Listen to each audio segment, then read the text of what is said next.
Hey guys, what's up everyone? Welcome back to the channel. This is Shivam Dwivedi and you are watching Economics Easy है।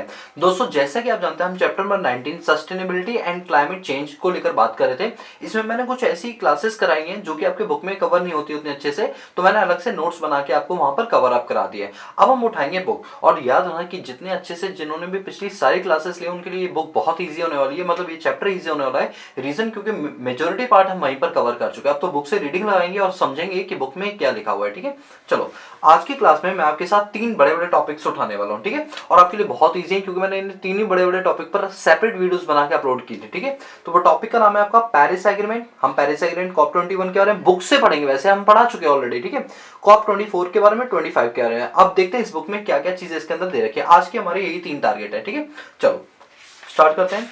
Topic निकाल लेता हूं मैं एक बार,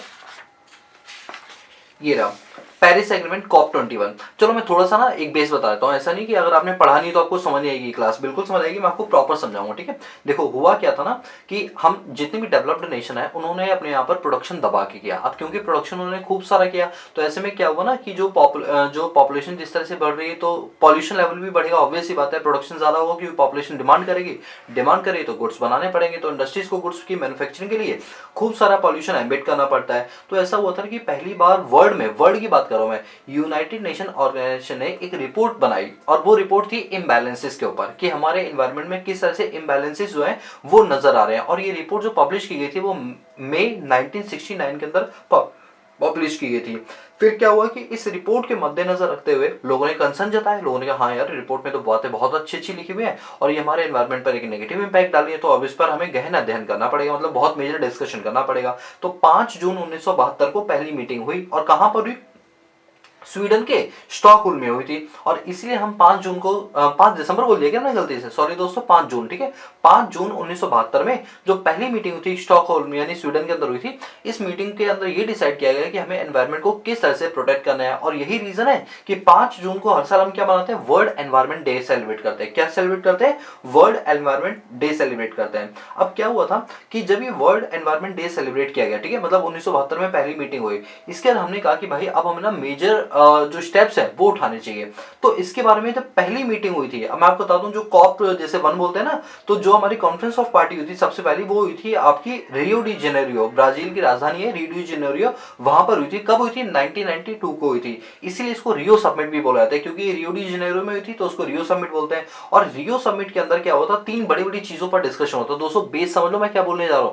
तो क्या हुआ था रियो समिट के अंदर? 3 बड़ी बड़ी चीजें होती है। UNFCCC बनाया गया था, COB बनाया गया था और COD बनाया गया था। UNFCCC मतलब United Nation framework convention on climate change बनाया गया था जिसका हेडक्वार्टर जिनेवा के अंदर है। और COB कन्वेंशन ऑफ बायोडायवर्सिटी और COD कन्वेंशन ऑफ डेजर्टिफिकेशन, ये 3 मेजर एग्रीमेंट यहाँ पर लिए गए थे। और इसी के तहत हमने क्या किया था, अपने पास हर साल जो मीटिंग होती है उसको बोलते हैं कॉन्फ्रेंस ऑफ पार्टी। और कौन मीटिंग ऑर्गेनाइज करता है? UNFCCC, United Nation framework convention on climate change करते हैं। और उसी के अंदर जो मीटिंग होती है सीक्वेंस के साथ 1 2 3 4 5 6 करते करते, तो जो कॉप 21 की मीटिंग है ये पेरिस के अंदर हुई थी और इसीलिए इसको रख दिया गया नाम पेरिस एग्रीमेंट। क्योंकि देखो कॉप 21 तो नो डाउट मीटिंग का सीक्वेंस हो गया, कॉन्फ्रेंस ऑफ पार्टी नंबर 21, लेकिन इसका जो हेड था वो कहां पे होता? पेरिस एग्रीमेंट के अंदर होता। दैट्स व्हाई इसको हम क्या बोलते हैं अपने पास? पेरिस एग्रीमेंट बोलते हैं। अच्छा आपको याद होगा जब मैंने आपको एक क्लास के अंदर बताया था पेरिस एग्रीमेंट के बारे में, तो मैं आपको उसी के बारे में थोड़ी समरी बताता हूं क्योंकि आपको समरी बेस पता होगा ना तो इसमें लिखी हुई चीज आपको पूरी तरह से क्लियर हो जाएगी। मैंने उसमें बताया था आपको कि फ्रांस की एक सिटी है जिसका नाम है पेरिस, वहां पर एक कॉप 21 को ऑर्गेनाइज किया था जिसका अब आप कह सकते हो कि जो हमारा क्योटो प्रोटोकॉल था, क्योटो प्रोटोकॉल, ये उसी का एडवांस थीम और एडवांस वर्जन पर बेस्ड था। यहां पर बोला था कि जो ग्रीन हाउस गैसेस का जो इमिशन कर रहे हैं इसको हमें रिड्यूस करना पड़ेगा क्योंकि जो अर्थ का टेम्परेचर हमने टारगेट रखा था 2 डिग्री सेल्सियस से हम कम कर देंगे, लेकिन फिर ये टारगेट थोड़ा अनक्रिएटिव लगा तो हमने कहा चलो 1.5 डिग्री सेल्सियस कर देते हैं। और इसकी जो मीटिंग थी वो 30 नवंबर 2015 से लेकर 11 दिसंबर 2015 तक हुई थी। और तभी इंडिया और फ्रांस ने मिलकर इंटरनेशनल सोलर अलायंस का यहाँ पर क्या गया था? गठन किया था और कहा था कि इकोनॉमी में सस्टेनेबल डेवलपमेंट की कड़ी को आगे बढ़ाते हुए इंडिया और फ्रांस दोनों क्या करने वाले हैं? एक इंटरनेशनल ऑर्गेनाइजेशन बना रहे हैं जिसका नाम क्या है? International solar alliance. और ये सारी बातें कहां हुई थी? पेरिस एग्रीमेंट के अंदर हुई थी। अब देखो मैंने आपको ना पूरा समराइज वे बता दिया, अब बुक से रीडिंग लाते हैं बुक में क्या कहा वो रमेश सिंह सर ने इसमें क्या चीजें बोली हुई। ठीक है, चलो देखो Paris agreement COP 21, the 21 conference of party under the UNFCCC United Nation framework on convention on climate change took place of Paris in December 2015। अच्छा, मैंने तो आपको पूरी प्रॉपर डेट बता दी है, अगर आप अपनी बुक पे डेट लिखना चाहो प्रॉपर तो वो लिख सकते हो। वो बताओ कौन सी डेट थी? ये जो मीटिंग हुई थी वो 30 नवंबर 2015 से लेकर ये पूरी पूरी मीटिंग चली थी आपकी अराउंड 11 दिसंबर तक। 11 दिसंबर 2015 में ये पूरी मीटिंग यहाँ पर चली थी, और इसी को हमने क्या नाम दिया अपने पास? पेरिस एग्रीमेंट का नाम दिया। अब क्यों?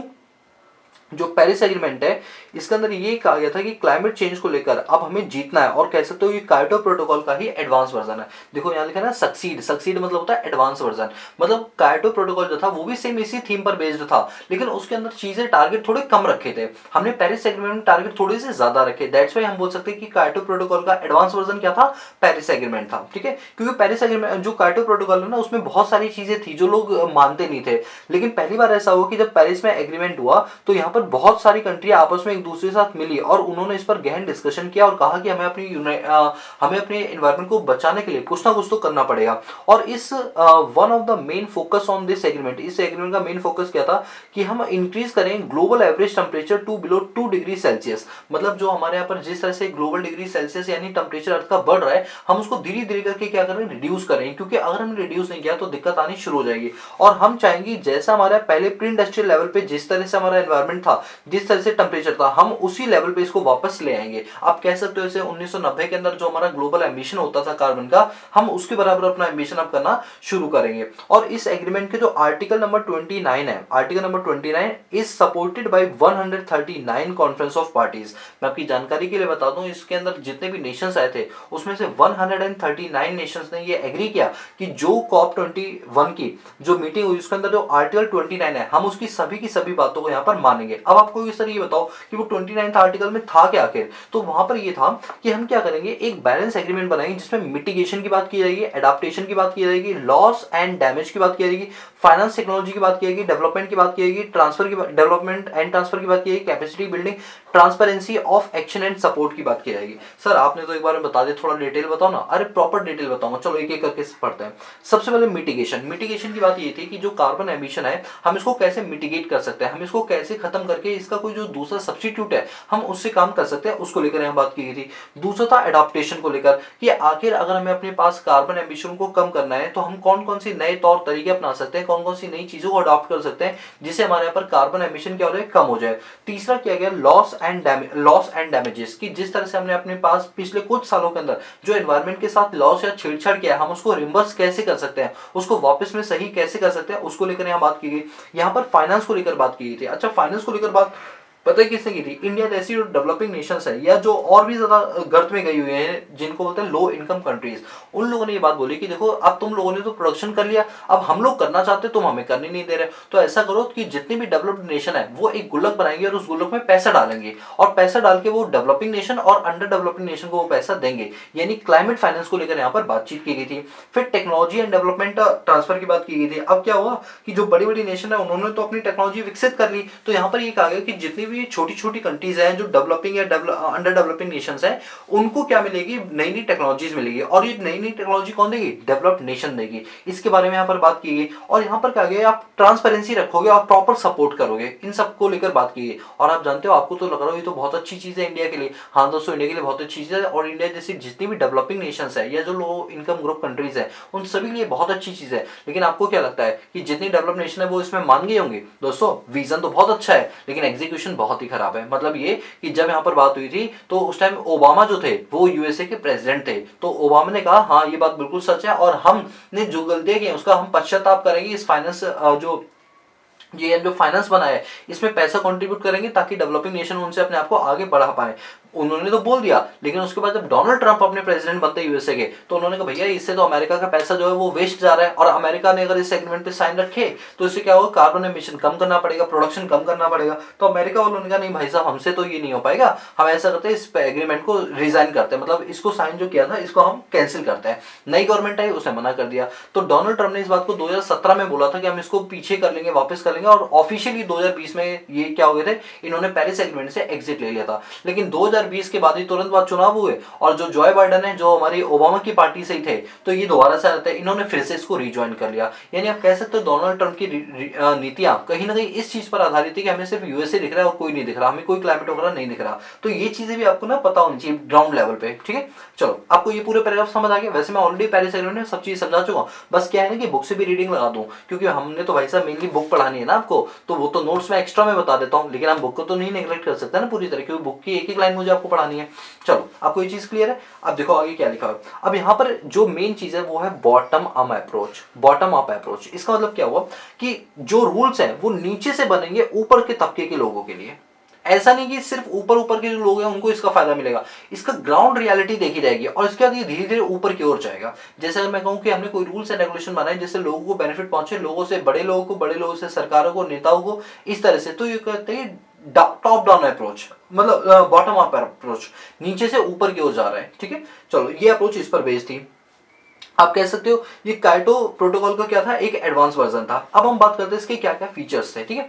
सबसे पहले ये था कि ये एक्नॉलेज कर रहा था, it acknowledge the development imperative of developing country by recognising their right to development and their effort harmonise. क्या बोल रहा है कि यहाँ पर इस एग्रीमेंट के तहत ही डिसाइड किया गया था कि किस तरह से हम अपनी डेवलपिंग इकोनॉमीज को आगे बढ़ा सकते हैं, उसको लेकर यहाँ पर बात की गई थी। It seek to enhance the implementation of convention while reflecting the principle of equity. अब यहाँ पर क्या बात बोलेगी कि हमें प्रिंसिपल ऑफ इक्विटी का पालन करना पड़ेगा। अगर कोई काम जो है डेवलप्ड नेशन कर चुकी है और अंडर डेवलपिंग नेशन नहीं कर पा रही है, तो हमें उनको फंड दे देकर उनकी उतनी ही डेवलपमेंट करनी पड़ेगी जितने वो करना चाहते थे। तो यानी इक्विटेबल के प्रिंसिपल को यहाँ पर एक्सेप्ट किया गया था। ऐसा नहीं था कि बड़ी बड़ी नेशन ने जो बोला वो माना गया, जो सही था वो माना गया, चाहे फिर वो बड़े नेशन के लिए हो या छोटी नेशन के लिए, सबके लिए बराबर बात बोली गई। तीसरा है countries are required to communicate to UNFCCC climate action plan known as nationally determined contribution। यहाँ पर ये बोला कि हर 5 सालों पर NDC जो नेशनल जो हमारी नेशनलिटी डिटरमिनेंट कंट्रीज हैं, उनको हर 5 सालों पर क्या करना पड़ेगा, एक रिपोर्ट सबमिट करनी पड़ेगी UNFCCC के अंदर कि उन्होंने पिछले 5 सालों के अंदर जितने भी एग्रीमेंट पर साइन किए उनमें क्या क्या उन्होंने कॉन्ट्रीब्यूशन दिया। जैसे मान के चलो, और मैं बोलूँ पेरिस एग्रीमेंट हमने साइन किया था 2015 के अंदर, तो क्या होगा कि हर कंट्री जिसने भी इस पर सिग्नेचर किए वो हर 1 साल पे और 5 साल पे ये क्या करेंगे, अपनी रिपोर्ट सबमिट करेंगे और उस रिपोर्ट में बताएंगे कि इस एग्रीमेंट को लेकर उन्होंने कौन कौन से प्लान्स किए और क्या क्या उन्होंने पॉजिटिवली हासिल किए और किन चीजों में वो लैग यानी पीछे रह गए। ये चीजें यहाँ पर की रहेंगी जिससे कि प्रॉपर मैकेनिज्म बना रहे। इसके बाद है it is not mitigate centre and include other important element such as adaptation, loss, damages, finance, technology development, transfer capacity building, transparency of action support. ये चीजें मैंने भी आपको बताई थी कि जो डैमेजेस हुआ है फाइनेंस को लेकर, टेक्नोलॉजी को लेकर, टेक्नोलॉजी ट्रांसफर को लेकर, ट्रांसपेरेंसी को लेकर, यहाँ पर बातें की गई। ये वही पॉइंट है जो मैंने भी आपको यहाँ पे नहीं पढ़ाया था, ये वाले यही सेम पॉइंट है ये, ठीक है।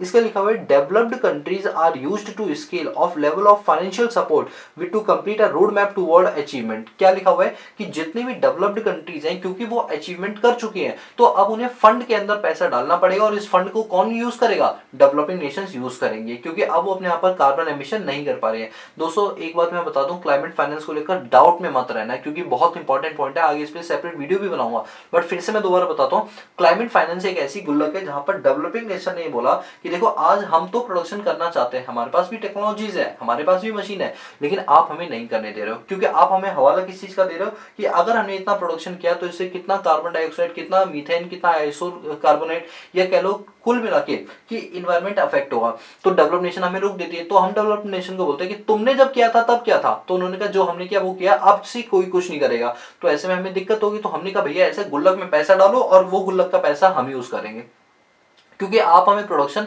नहीं करने दे रहे हो। That is called be a climate finance, ठीक है, वो यहाँ पर बात की थी। इसके अंदर आगे यहाँ पर क्या बोलती थी, it mandate that developed countries provide financial resources to developing countries. ये सेम बात वही है कि डेवलप्ड नेशन क्या करेंगे, डेवलपिंग नेशन को फाइनेंस प्रोवाइड कराएंगी। Developed countries are argue to take a lead mobilisation of climate finance whose nothing significant a role. अब यहाँ पर बोलेगी कहने को तो हमने क्लाइमेट फाइनेंस बना लिया, लेकिन कोई डेवलप्ड नेशन उसमें पैसा डालने को राजी नहीं हो रही है, और जितना डालना चाहिए वो उससे कम भी डाल रही थी, तो इससे बहुत ज्यादा दिक्कतें होनी शुरू हो गई। इसका यहाँ बोला गया था मेन COP21 के अंदर कि हम ट्रांसपेरेंसी बनाए रखेंगे। ट्रांसपेरेंसी का मतलब है कि अगर कोई नेशन एक्सेसिव प्रोडक्शन करती है तो उसको लेकर यहाँ पर फटकार भी लगाई जा सकती है। बोलो क्लियर हुआ, ये सब बिल्कुल क्लियर हो गया, ठीक है। और आपको बस अब अभी इतना ही करना है, बाकी ये वाले 2 पॉइंट आपको करने की जरूरत नहीं, क्योंकि फ्यूचर बेस्ड है, जो कि हम अपने आर्टिकल्स या जो न्यूज़पेपर सीरीज हो या करंट अफेयर वाली होती है उसमें हम इसको कवर करेंगे। ठीक है, चलिए, तो ये था आपका कॉप 21 से रिलेटेड। अब हम बात करते हैं कॉप 24 के बारे में। ठीक है, आपको याद होगा मैंने एक एक वीडियो बनाई थी जिसमें मैंने आपको सारे के सारे जो मीटिंग्स हुई थी उनको एक जगह इकट्ठा किया था, और आपको याद होगा कॉप 25 जो है वो स्पेन के मैड्रिड के अंदर हुई थी, जो कि 2 दिसंबर से 13 दिसंबर 2019 तक चली थी। एक मिनट, ये तो मैंने कॉप 24 भाई, सॉरी 24 तो पोलैंड में हुई थी। आई एम रियली सॉरी दोस्तों, मैं अपने शब्द वापस लेता हूँ। कॉप 24 जो है ये आपकी पोलैंड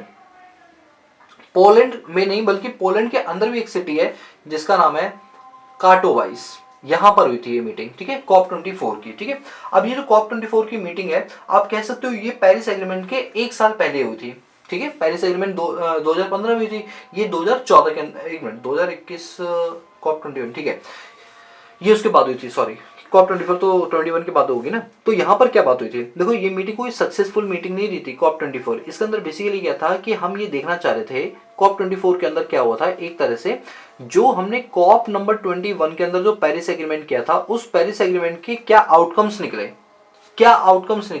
क्या हमने उन सभी चीजों को सुधारा जो हमने यहाँ कॉप 21 में डिस्कस किया था, उन्हीं का यहाँ पर रिव्यू किया गया और ये देखा गया कि जो हमने चीजें बनाई थी क्या उन चीजों को सही तरीके से इस्तेमाल किया जा रहा है, नहीं किया जा रहा है। तो वही लिखा हुआ है कि जो पेरिस एग्रीमेंट हमने 2015 के अंदर किया था वो बहुत कंट्रोवर्शियल में था कि पता नहीं लोग इसको मानेंगे या नहीं मानेंगे, कंट्रीज उनको मानेंगे या नहीं मानेगी। तो इस चीज को लेकर जो हमारी कॉप नंबर 22 है, कॉप नंबर 23 है और कॉप नंबर 24 है, इस मीटिंग के अंदर यही डिसाइड किया गया कि पेरिस एग्रीमेंट के कॉप 21 में किस कंट्री ने कितनी भागीदारी की, कितना बढ़ चढ़कर इसमें क्या किया, पार्टिसिपेट किया। और ये जो मीटिंग है जिसको United Nation framework convention on climate change के द्वारा हेल्ड कराया गया था, ये कब हुई थी मीटिंग, देखो पोलैंड के अंदर हुई थी, और पोलैंड में भी कहां पर, कैटवाइस में हुई थी। और दिसंबर 2 से लेकर 2015 यानी लगभग 13 दिन ये मीटिंग यहाँ पर, कॉन्फ्रेंस पूरी यहाँ पर चली थी। जो किस बात को लेकर चली थी, पेरिस एग्रीमेंट के अंदर जो जो बात हमने बोली क्या उसमें सुधार की जा रही है, नहीं किया रहे। एक तरह से आप कह सकते हो मीटिंग क्या एक रिव्यू पॉलिसी थी, हम रिव्यू कर रहे थे कि जो चीज हमने पहले बोली क्या उन पर काम हो रहा है या नहीं हो रहा।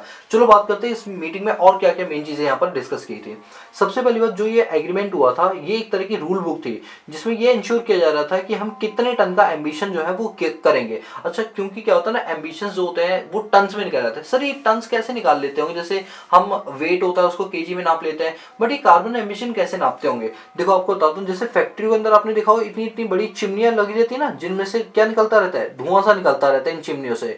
तो हर फैक्ट्री के लिए मैंडेटरी है कि वो चिमनी के थ्रू जब धुआं रिलीज करती है तो चिमनी के बिल्कुल टॉप पे ना, एक जैसे हमारे घरों के अंदर बिजली के मीटर लगे होता है ना, वैसे एक मीटर अंदर की साइड लगा हुआ, बाहर आउटर सरफेस में नहीं, इनर सरफेस के अंदर ये मीटर लगा हुआ। जब धुआं इस मीटर के ऊपर से गुजरेगा तो मीटर सेंसर के थ्रू अपने आसपास जितना भी धुआं है उसको कैलकुलेट कर लेगी। धुएं को कैलकुलेट किया जाता है टन्स के अंदर, ठीक है, किलो वगैरह में नहीं किया जाता। तो ये मीटर बता देता है कि इस पर्टिकुलर फैक्ट्री के इस चिमनी से कितने टन का जो है धुआं यहाँ पर एमिट हुआ है। अब ये फैक्ट्री अपना ऑडिट करा के ये कंप्लायंसेस अपनी गवर्नमेंट को भेजती होंगी। ऐसी कितनी सारी फैक्ट्री जो अपनी अपनी गवर्नमेंट को क्या करती होंगी, ये रिपोर्ट भेजती होंगी। फिर इन रिपोर्ट को मर्ज करके पता लगा लिया जाता है कि एक कंट्री के अंदर कितना कार्बन एमिशन यहाँ पर हुआ है। तो अब यही रिपोर्ट इसके अंदर मांगी थी कॉप 24 के अंदर कि ये पता लगाओ कि जितनी भी कंट्रीज है उन्हें कितना कितना कार्बन एमिशन किया, उसकी जो ऑडिट रिपोर्ट होती है वो हमें आके सबमिट करो, ताकि हम पता लगा पाए कि किस कंट्री ने कितना ज्यादा जो है भागीदारी दिया है कॉप 21 की को पॉजिटिव बनाने में।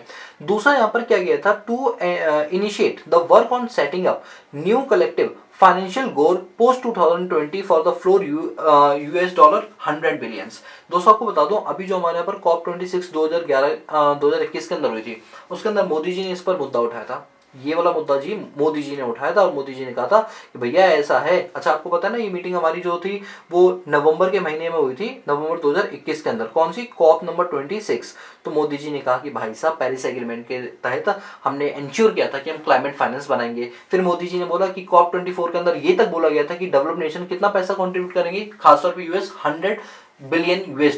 लेकिन कहाँ है वो पैसा, जरा हमको भी बताइए। तो कॉप 26 में क्या होता, मोदी जी ने इस बात को लेकर इंश्योर किया और यहाँ पर यूएनएफसीसी के द्वारा फटकार लगाई गई यूएसए को कि वो पैसा इसमें क्यों कंट्रीब्यूट नहीं करे और जल्दी से जल्दी इसमें पैसा कंट्रीब्यूट करे।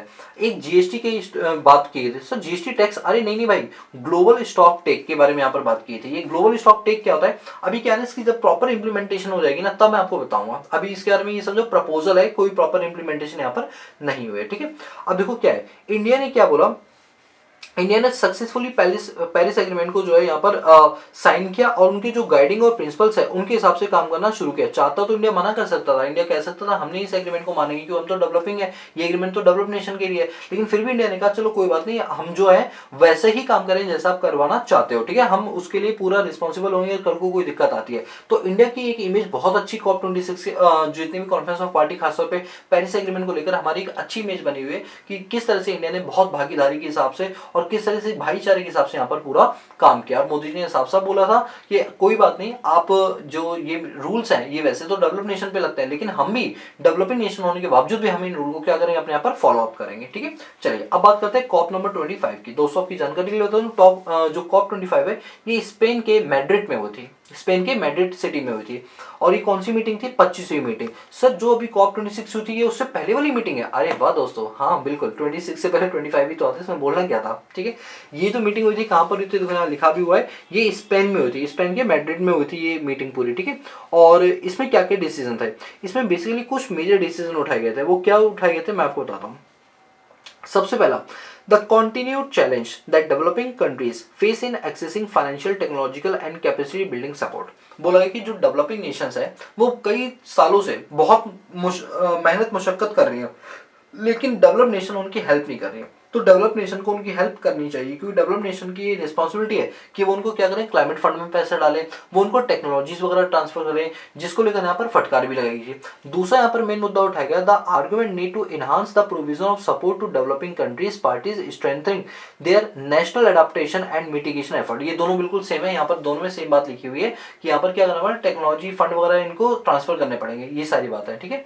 और यहाँ पर क्या क्या रखा गया था, यहाँ पर कमिटमेंट की गई थी कि हम 100 billion US dollar per year डालेंगे। पर ईयर तो छोड़ो भाई साहब, कुल मिला के भी नहीं इन्होंने 100 बिलियन US डॉलर डालो, ठीक है, पर ईयर तो दूर की बात है। तो उसको लेकर यहाँ पर बात की गई थी। मेन सारी वही बातें हैं, सेम वही चीज चल रही है जो हमने अभी पढ़ी है, ठीक है। इसलिए मैं एक पॉइंट को दोबारा से रिपीट नहीं कर रहा हूँ, सेम सारी वही बातें हैं, ठीक है। तो बताओ आपको पेरिस एग्रीमेंट समझ आया COP 21 का, COP 24 भी समझ आ गया और COP 25 भी समझ आ गया। तो जो आज का हमारा टारगेट था हमने उसको तो अचीव अपने पास कर लिया। तो ये 3 टॉपिक हमने पढ़ लिए दोस्तों। हमने इन पे सेपरेट वीडियोस बनाई हुई, बट क्या है ना कि बुक से रीडिंग लगाना भी हमारे लिए जरूरी है, तो मैंने आपको बुक से भी रीडिंग यहाँ पर लगवा दी है, ठीक है।